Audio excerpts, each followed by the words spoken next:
Bonjour à toutes et à tous.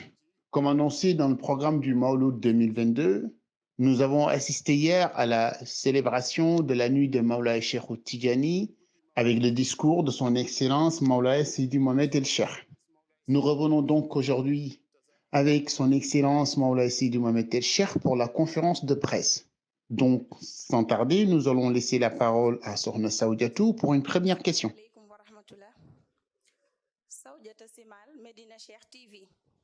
Saoudiata Simal, Medina Cheikh TV. Seydi Mohamed El Cheikh, lors de vos précédentes interventions, vous évoquiez l'agriculture comme un facteur de développement.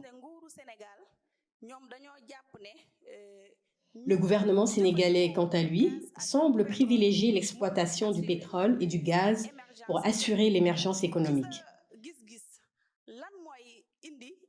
D'après vous, quels seraient les leviers qui favoriseraient le développement du pays?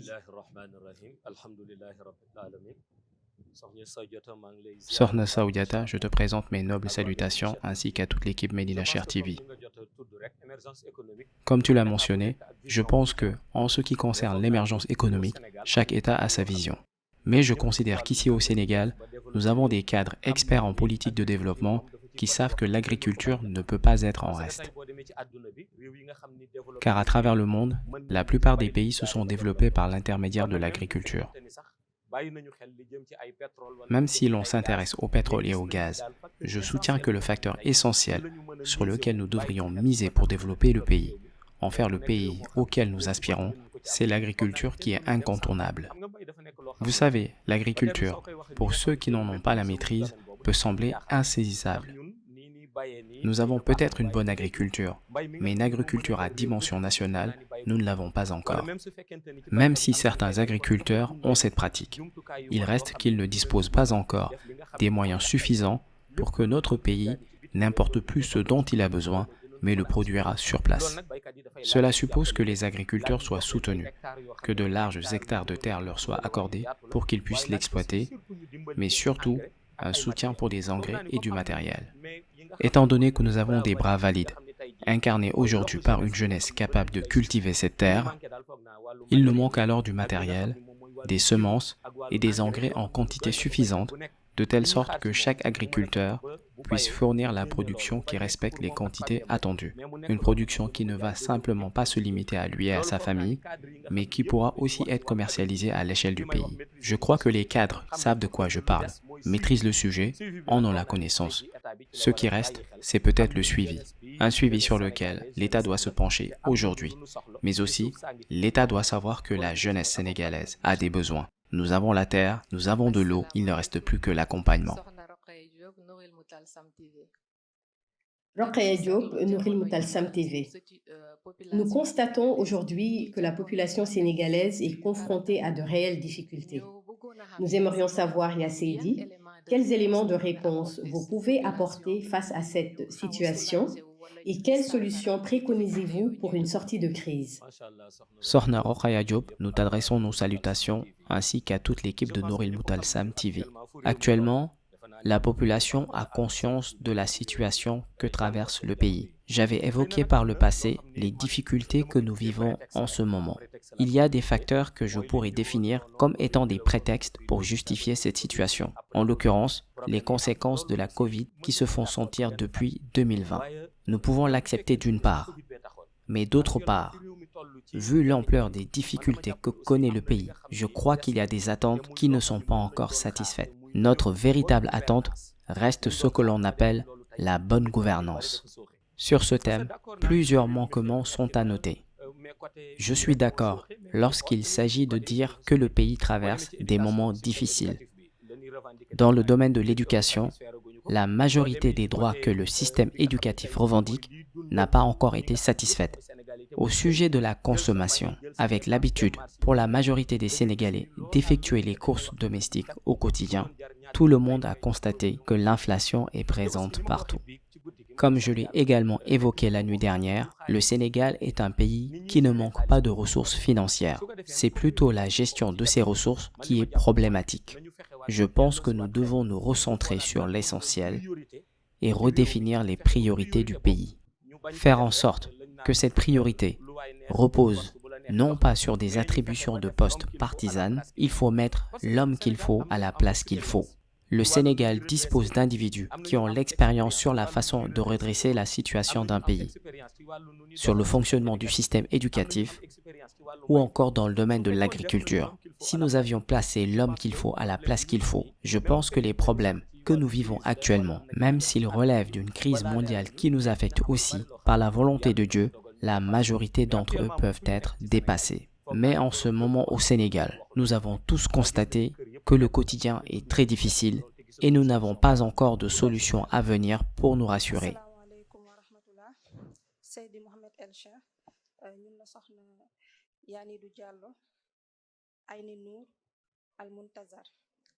Yanidou Diallo, Aïni Nour TV.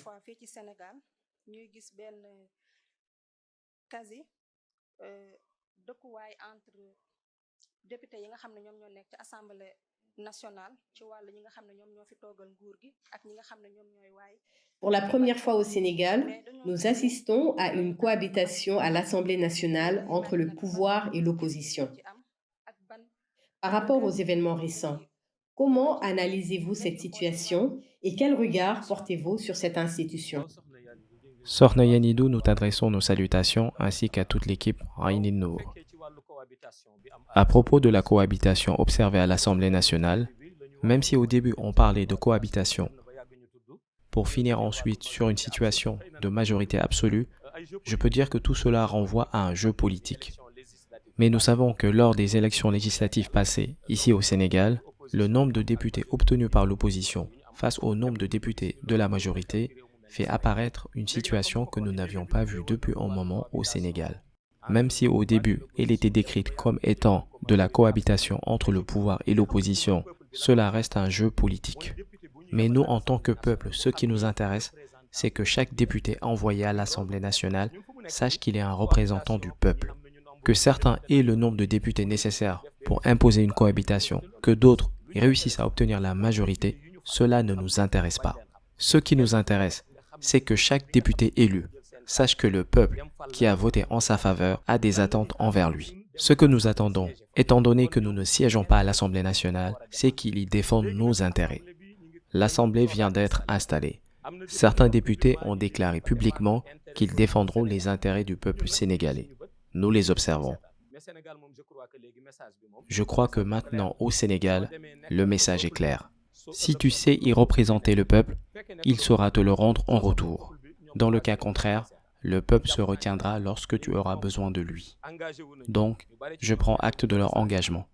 Beaucoup d'entre eux ont promis que les choses allaient changer. Étant donné qu'ils viennent d'être installés, laissons-leur le temps de prendre leur marque pour pouvoir juger ensuite si les choses se répètent ou s'il y a du nouveau.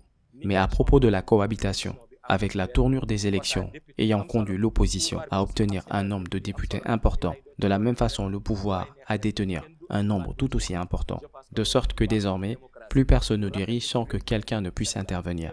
Je pense que c'est une bonne chose pour la démocratie, une belle avancée pour un pays comme le Sénégal. Nous prions pour que cela ne s'arrête pas, que cela continue de telle sorte que nul ne puisse instaurer une loi qui aura été votée sans que personne puisse en discuter, sans que personne puisse donner son avis.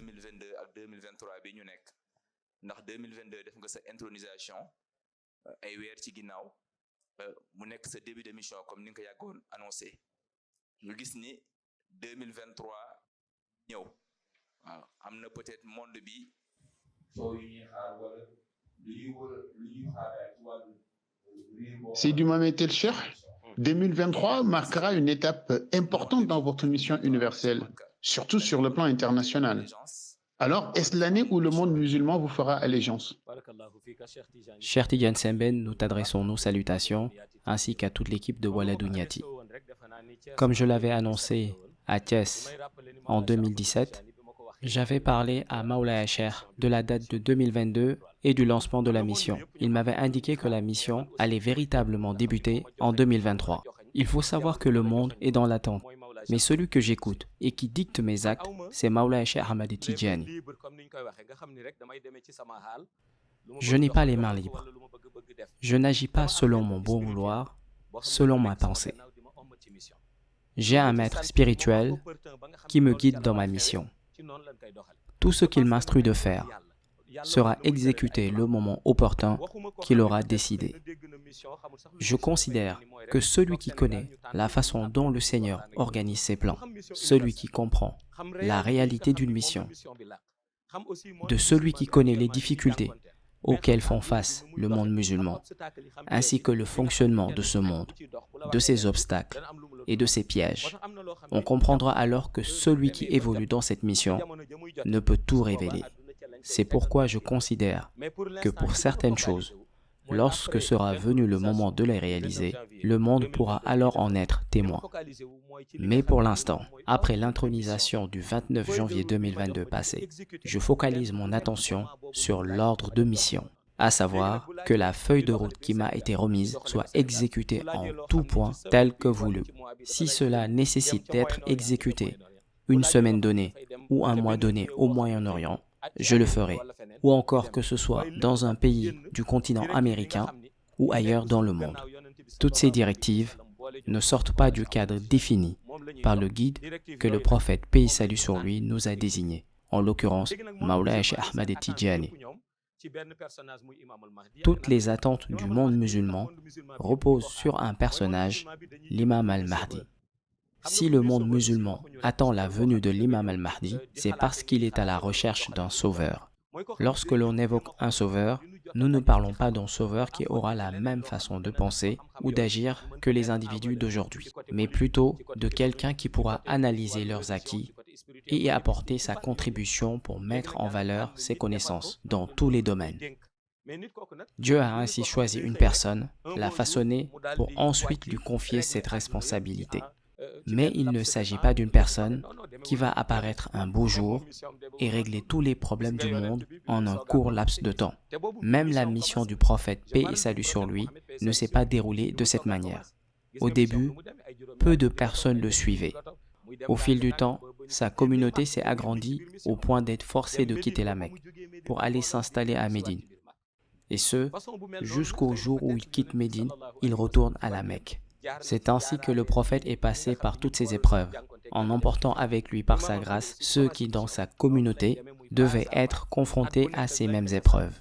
De la même façon, l'imam al-Mahdi évoluera pas à pas, mais l'instruction qui demeure une priorité, c'est celui de diffuser le message universel qui doit être véhiculé.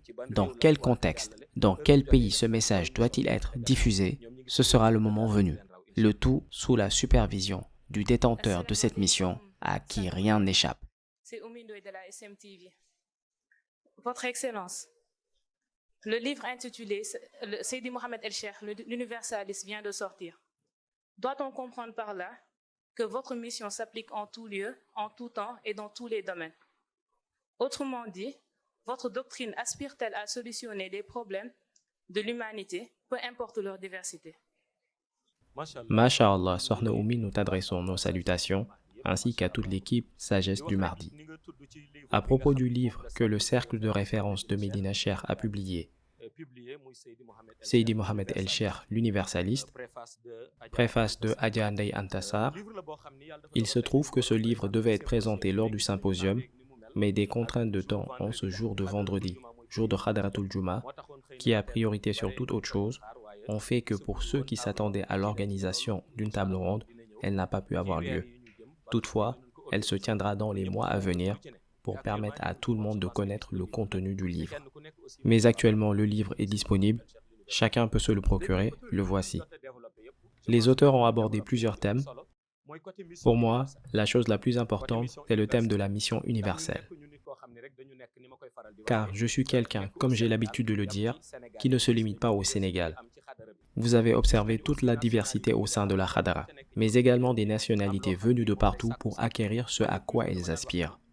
J'ai l'habitude de dire que si Allah décrète en cette période que Mawlaya Cheikh Ahmad Tidjani Chérif me confie la mission universelle, cette charge de mener à bien la mission, c'est pour que je sois la solution. C'est la raison pour laquelle j'ai exhorté mes compagnons en leur disant, étant donné que nous sommes venus pour apporter des solutions aux maux du monde musulman, à savoir les difficultés et les épreuves que nous observons, de s'efforcer de faire partie de la solution et non du problème. Pour notre part, nous considérons qu'avec l'aide du prophète Seydi Ahmed sallallahu alayhi wa sallam et de sa lumière, qu'avec la mystique de Mawlana Cheikh Ahmed Tidjani et de sa puissance, tous les maux au cours de notre mission que nous devrons solutionner, nous pourrons y apporter des solutions bénéfiques pour l'ensemble du monde musulman, des solutions tangibles, Inch'Allah.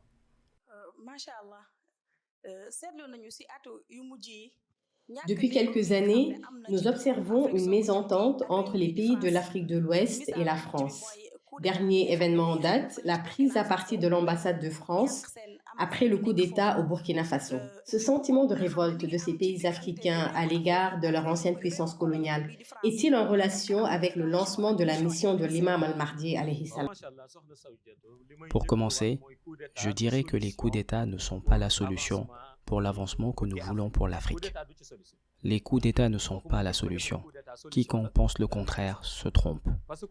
Lors d'un coup d'État, ce sont les militaires qui prennent le pouvoir. Et quand cela arrive, nous savons tous que les militaires n'ont pas la même démarche que les civils. Même si au début, la population soutient peut-être la démarche de l'armée, au bout d'un moment, elle ne sera plus capable de suivre la cadence imposée par l'armée. Donc, les coups d'État ne sont pas la solution pour l'Afrique de demain que nous voulons. D'autre part, étant donné que les coups d'État se répètent, il faut également s'interroger sur les causes. Je vous cite les propos d'un sage qui avait l'habitude de dire ceci.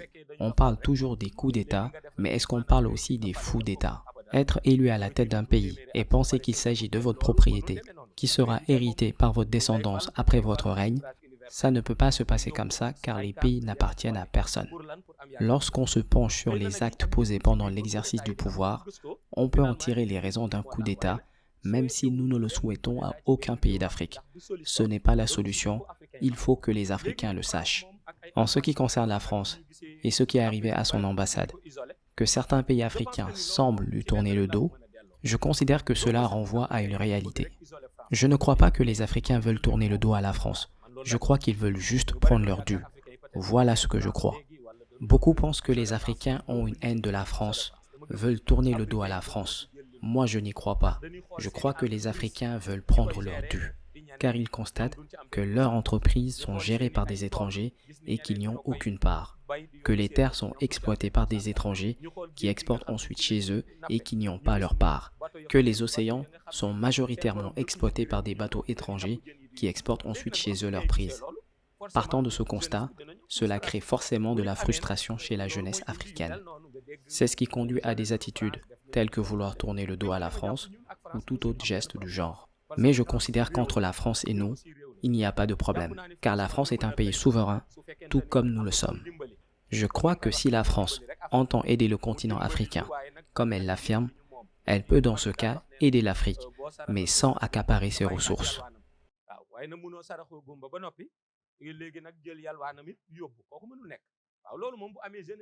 La jeunesse africaine commence à se réveiller. Par le passé, il y avait des choses sur lesquelles personne ne se prononçait. De nos jours, ce n'est plus le cas. Raison pour laquelle, jusqu'à date, moi je crois que les Africains n'ont aucun contentieux avec la France. Les Africains ont réalisé qu'il était temps de prendre leur dû, alors ils ont commencé à prendre leur dû. Voilà ma vision pour l'instant. Ici au Sénégal, il est fréquent d'observer des manquements et des malversations dans le mode de gouvernance et de gestion des affaires de l'État. Dans le déroulement de votre mission, comment comptez-vous vous départir de ce système non productif? Comment comptez-vous réhabiliter dans les institutions les valeurs travail, compétences, mérite et probité? Vous savez, si on me demande comment faire pour établir ces valeurs, je répondrai qu'actuellement, je ne suis pas candidat à la présidentielle. Je ne me tiens pas devant vous en tant que candidat venu présenter des solutions pour le pays, mais plutôt simplement en tant que citoyen universel venu exposer à ses concitoyens ses réflexions et voir quelle attitude adopter. Si d'aventure vous arrivez à trouver des candidats avec des programmes sérieux, nous pourrons alors nous prononcer sur ces programmes en indiquant s'ils reflètent ou non notre mission. Mais en tant que citoyen universel, je considère que les imperfections qui ont été constatées tirent leur origine sur le fait que les individus à qui des responsabilités ont été confiées négligent le fait que devant leur Seigneur, ils devront rendre des comptes. Vous savez, à l'époque où Omar était Amirul Mu'minin, il y avait un endroit qui était traversé par un ruisseau, une sorte de canal occupé par l'eau. Un canal qui était dans cet état qui ne suscitait aucune inquiétude, même au temps de Abu Bakr. Les croyants avaient pris l'habitude de le traverser sur leur chemin. Une fois désigné Amirul Mu'minin, Omar proposa de réfléchir à un moyen de le combler pour éviter que les croyants, en revenant de la mosquée la nuit, tombent dans le canal. Une fois le travail entamé, un travail difficile d'ailleurs, certains sont venus interroger Omar. Mais pourquoi autant d'efforts pour un endroit que les croyants reconnaissent, un endroit qu'ils savent traverser? Omar leur répondit, « Je ne parle même pas d'un être humain, mais même si un animal tombait dedans, j'en serais responsable. » Donc lui, à qui un poste de responsabilité a été confié, sait comment agir. Malheureusement dans ce pays, beaucoup ignorent cette réalité. Vous savez, je crois que la première chose à cultiver dans ce pays, c'est la foi envers notre Seigneur. Car lorsqu'on cultive sa foi envers le Seigneur, lorsqu'un bien commun nous est confié, même si on ne se soucie pas des individus, il faut craindre le Seigneur. Cette absence de crainte envers le Seigneur explique peut-être pourquoi il y a tant de gaspillage, que certains considèrent le bien commun comme étant leur propre bien. Ce que je peux proposer comme solution, pouvant nous permettre de sortir de la situation dans laquelle nous sommes, c'est en premier de cultiver à nouveau notre foi, sachant que le Seigneur, qui par sa volonté, des responsabilités à diriger ont été confiées à l'individu, demandera dans l'au-delà des comptes pour chaque centime dépensé. En ayant cela en tête, quiconque se voit confier un poste ou une fonction agira en toute transparence et de sorte que ses actes soient bénéfiques au peuple qui a placé sa confiance en lui.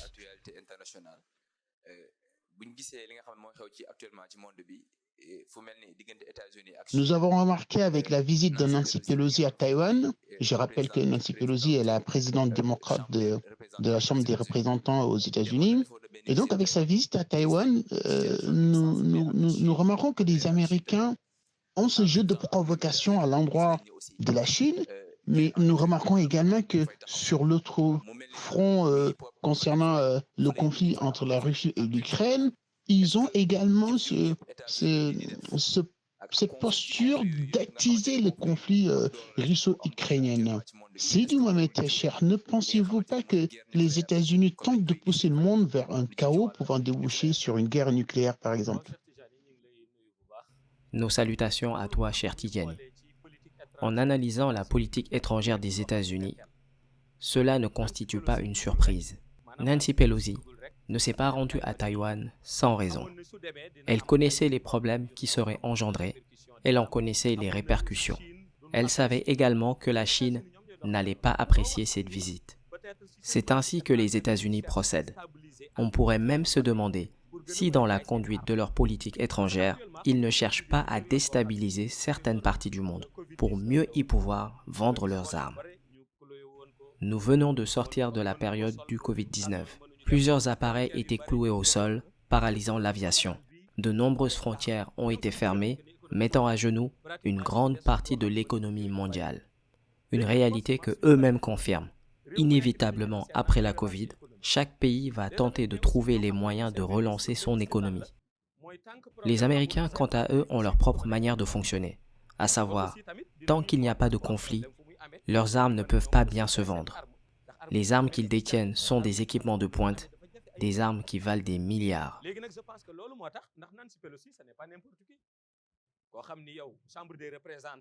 Comment, en tant que présidente de la Chambre des représentants des États-Unis, elle puisse prendre la décision de se rendre à Taïwan sans que personne ne la condamne? Bien au contraire, on dirait même qu'elle a reçu l'appui du Congrès. Nous avons appris que sa tournée était toujours en cours, que d'autres sont à venir également. Ils visent quelque chose et savent de quoi il s'agit. Certains apprécient une situation d'absence de crise, tandis que d'autres tirent profit des conflits. Car c'est en temps de crise que se vendent les armes. Des armées sont enrôlées, des mercenaires sont engagés. Voilà à quoi ils œuvrent.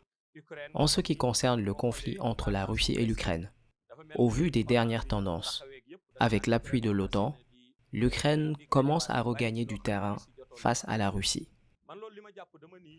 D'après mon analyse de la tournure du conflit, il est certain que rester neutre n'est pas une option.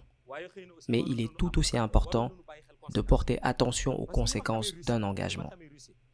Connaissant la Russie, connaissant Poutine, le Kremlin et son fonctionnement, je ne crois pas qu'ils accepteront une défaite dans cette guerre. De plus, le président Poutine ne cesse de proférer des menaces sur l'utilisation de l'arme nucléaire comme dernier recours. Je constate aussi qu'il le pousse dans ses derniers retranchements. Ce qui risque de se produire, nul ne le souhaite. Mais je considère que la gestion actuelle du conflit n'est pas bonne. Comme j'ai l'habitude de le demander, bien vrai que personne n'ait souhaité ce conflit, mais pourquoi cette mobilisation autour de l'Ukraine ne s'est pas faite aussi pour la Palestine? Les Palestiniens souffrent bien plus que les Ukrainiens.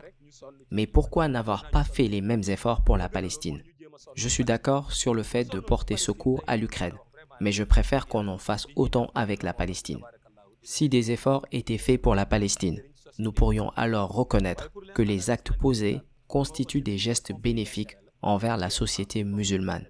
Mais pour l'instant, je considère qu'il s'agit d'un conflit pour défendre des intérêts. Merci à tous les médias ici présents.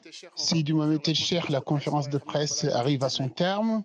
On vous a entendu répondre avec beaucoup de dextérité aux questions, des questions portant sur différents sujets, ce qui rejoint vos propos quand vous dites que vous êtes un missionnaire universel portant donc un message universel. Quel message avez-vous aujourd'hui pour l'humanité? Le message que j'adresse à l'humanité, c'est le message que le prophète, paix et salut sur lui, avait adressé lors de son dernier pèlerinage. Tout d'abord, il s'agit d'un message de paix. Le second message est que chacun doit porter attention à ses actes.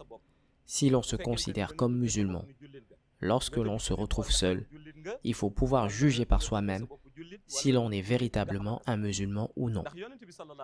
Le prophète, paix et salut sur lui, lorsqu'il adressait son dernier message, avait même exhorté à transmettre son discours à ceux qui n'étaient pas présents. Il s'était exprimé en insistant en premier sur le fait que chacun doit jauger sa relation envers Dieu. Est-ce que l'individu respecte ce pourquoi le Seigneur l'a descendu dans ce monde ou non? Nous sommes actuellement dans des périodes de crise, notamment pour le monde musulman, ainsi que pour ceux qui vivent dans l'insuffisance. Pour tous ces mots, je considère que la véritable solution est entre les mains de Dieu.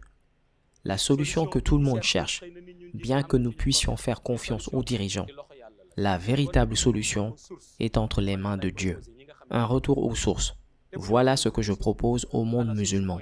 Lorsque je parle de retour aux sources, il s'agit du Coran, de la sunna du prophète, paix et salut sur lui, de la lumière du prophète Mohammed, paix et salut sur lui. Je pense que si aujourd'hui nous effectuons ce retour aux sources, nous obtiendrons ce que nous désirons. Mais tant que nous continuerons avec cette mentalité inculquée par les Occidentaux, en incarnant des valeurs qui ne nous ressemblent pas, nous n'avancerons pas. La plupart des facteurs qui nous empêchent d'avancer, je ne parle pas de ce qui concerne l'Europe, mais ce qui retarde l'Afrique, c'est principalement le fait de vivre selon des valeurs qui ne nous représentent pas, ou d'accaparer un pouvoir qui ne nous appartient pas. Je considère que si ces deux fléaux étaient éradiqués, les voies du développement auxquelles nous aspirons seraient aisément accessibles et pourront être empruntées en toute sérénité. Sidi Mohamed El Cheikh, merci.